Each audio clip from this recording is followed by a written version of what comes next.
தாயும் நெற்றேயும் உண்ண நாம் என்றும் உண்ண விவசாயிதான் உழைக்க வேணும். ஏழை அவர் பாடு அது காத்தோடு போயாச்சு. ஏரோட்டி போனாலே எல்லோருக்கும் சோறு.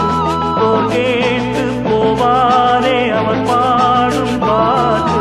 போன வருஷம் மார்ச் மாதம் 4ஆம் தேதி இங்கே தான் வந்திருந்தோம்.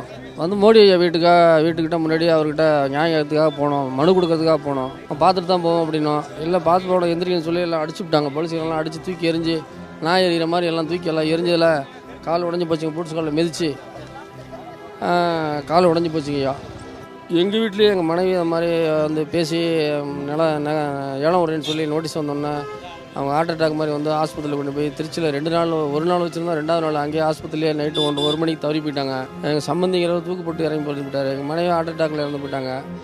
அதனால் இப்போது மனைவி இறந்து போச்சு. எனக்கு பையன் இல்லை, 3 பொண்ணு தான் இருக்குது. அதை கட்டி கொடுத்தாச்சு. எனக்கு சாப்பாடு சோறாக்கி போடவும் ஆள் இல்லை. நான் அனாதி மாதிரி இருக்கேன். சரி மக்களுக்காவது புரோஜனம் ஆகட்டும், நம்ம அங்கே சாவது இங்கேயாவது போய் சாவுவோம். டெல்லியில் செத்தாக தான் மோடி வந்து நமக்கெல்லாம் பண்ணுவார் அப்படின்னு சொன்னாக்கா ரைட்டு, நம்ம அங்கேயே போய் சாவுவோம். அப்போது மனசு செய்ய மாட்டாரா அப்படின்னு வந்து இன்றைக்கி 14 நாளாக போராட்டம் பண்ணிகிட்ருக்கோங்க ஐயா. இந்த போராட்டம் வந்து தொடர்ந்து அவர் ஏதாவது எங்களுக்கு பண்ணால் தான் நாங்கள் போவோம். இல்லைனா எங்கள் உயிர் இங்கே போனாலும் இங்கே தான் போக முடியும். நாங்கள் தமிழ்நாட்டில் போகாதுங்க. ரமேஷ் அண்ட் அகிலன் அவங்க கூட தான் இப்போ நம்ம இருக்கோம். இன்னும் ஷார்ட்டாக இவங்க பண்ண விஷயத்த சொல்லணும்னா, அந்த மரத்துக்கு மேலே 2 பேர் ஏறினாங்க இல்லையா, எங்களை திரும்பி பாருங்கடா நாய்ங்களா, எங்கெங்கேயோ இருக்கீங்களே, முதல்ல திரும்பி பாருங்கள், இங்கே என்னென்ன பிரச்சனை இருக்குன்றதை பேசுங்க, இந்த பிரச்சனையை கொண்டு போய் சேருங்க அப்படின்றத சொல்கிறதுக்கு தான் அந்த போராட்டமே.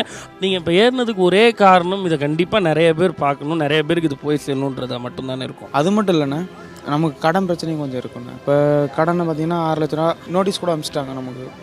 மாநில நிர்வாகம் எதுவுமே பண்ணல நமக்கு. அதுக்கப்புறம் இங்கே வந்து போராட்டம் பண்ணலான்னு நினச்சி இங்கே வந்திருந்தோம். யாருமே எதுவுமே கண்டுக்கல. சரி, கண்டுக்காத பட்சத்தில் தான் மேலே ஏறினது. சரி, நம்ம தற்கொலை செஞ்சுக்கிட்டால் கூட எதுவும் கண்டுக்குவாங்களோ அப்படிங்கிற ஒரு காரணத்துக்காக தான் மேலே ஏறினது. அதாவது இங்கே வந்து ஒரு 10-15 நாள் பக்கம் போராடிட்டுருக்கோம். எங்களுக்கு எந்த ஒரு ரிசல்ட்டுமே கிடைக்கல. அதாவது ஒருத்தவங்களுக்கு உடம்பு சரியில்லைன்னா எப்படி பார்க்குது அப்படின்னு சொல்லி கேட்டு போகிறாங்க. அவங்களுக்கு உடம்பு சரியில்லை, அவங்க கொண்டு போய் ஹாஸ்பிட்டல் சேர்த்து மாத்திரை மருந்து கொடுக்கணும், அந்த மாதிரி யாருமே நிறைய ஸ்டெப் எடுக்கல. நல்லா விசாரிச்சுட்டு போகிறாங்க, அவ்வளோதான்.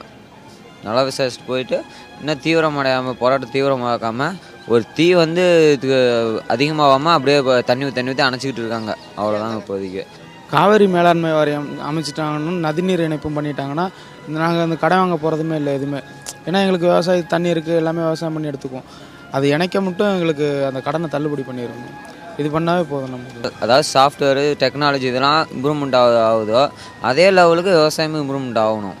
அதனால் நாங்கள் பாதுகாக்கிறதுக்கோசம் நாங்கள் இளைஞர்கள் வந்திருக்கோம். அப்படின்னாலுமே இவங்க என்ன 1 வாரம் பேசியிருப்பாங்க உங்களை பற்றி. நீங்கள் செய்தியில் ஒரு வாரம் வந்திருப்பீங்க. அதை தாண்டி பெரிய சொரணன்றது யாருக்குமே இங்கே பெரிய அளவில் கிடையாது. நம்மளை ஏமாற்றி பிழைக்கிறவங்கெல்லாம் நம்ம தலைக்கு மேலே ஏறி உட்காந்துருக்கப்ப நம்ம அடுத்தவங்களுக்கு சோறு போடுறவங்க இதுக்கு மேலே மரத்தில் ஏற வேணான்னு நினைக்கிறேன். ஓகேவா? நன்றி நன்றி. என்ன அரசாங்கத்தை நாங்கள் தேர்ந்தெடுத்திருக்கோம் அப்படின்னு எங்களுக்கு தெரியல. மனிதா இனி உன் விழிகள் சிவந்தால் உலகம் விடியும்.